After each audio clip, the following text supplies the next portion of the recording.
서울 서초구의 한 생활형 숙박시설입니다. 17층 건물의 전용 면적 30에서 59제곱미터까지 300채 가깝게 분양됐는데 최고 9억 원이 넘게 팔렸습니다. 그런데 최근 입주를 앞두고 일부 분양자들이 분양 취소를 요구하는 소송을 준비하고 있습니다.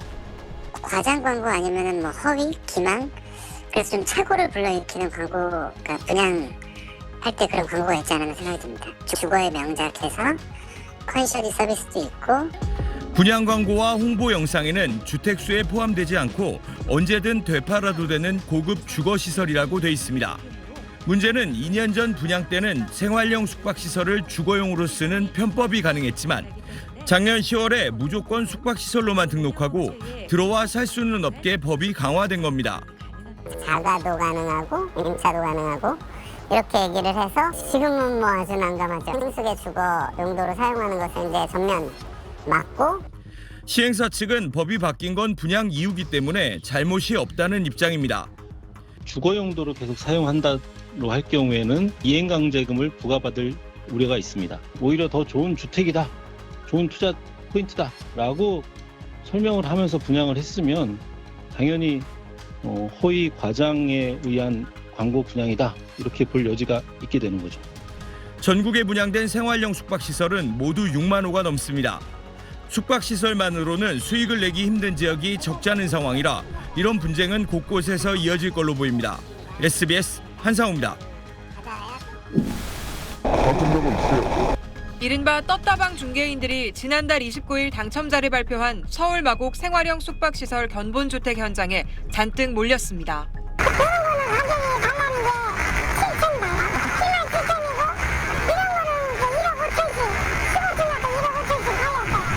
당첨자 발표 이틀 만에 많게는 1억 5천만 원 넘게 웃돈이 붙은 건데 그마저도 싸다고 말합니다.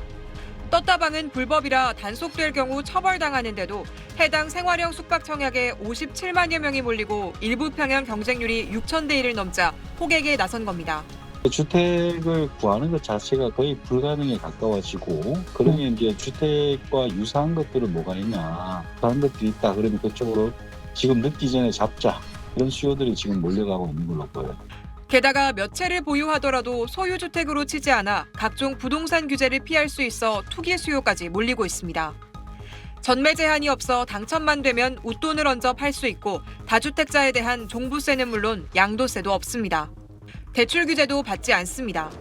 하지만 공중위생관리법에 따라 숙박업소로 신고해야 하고 2023년부터는 주거용으로 사용하다 적발되면 매년 집값의 최고 10%를 이행 강제금으로 내야 해 실거주 목적으로 투자했다간 낭패를 볼 수 있습니다.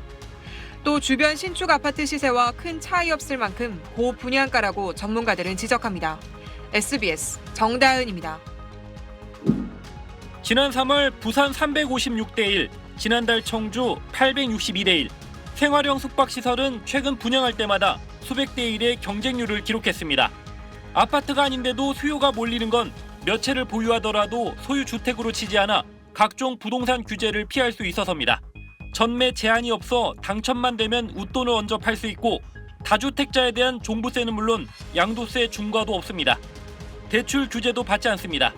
전매 제한이 없고, 그래서 그때 투기꾼들 엄청 모였죠. 대부분이 서울 쪽 사람들이에요. 하지만 이미 정부 규제가 예고돼 있습니다.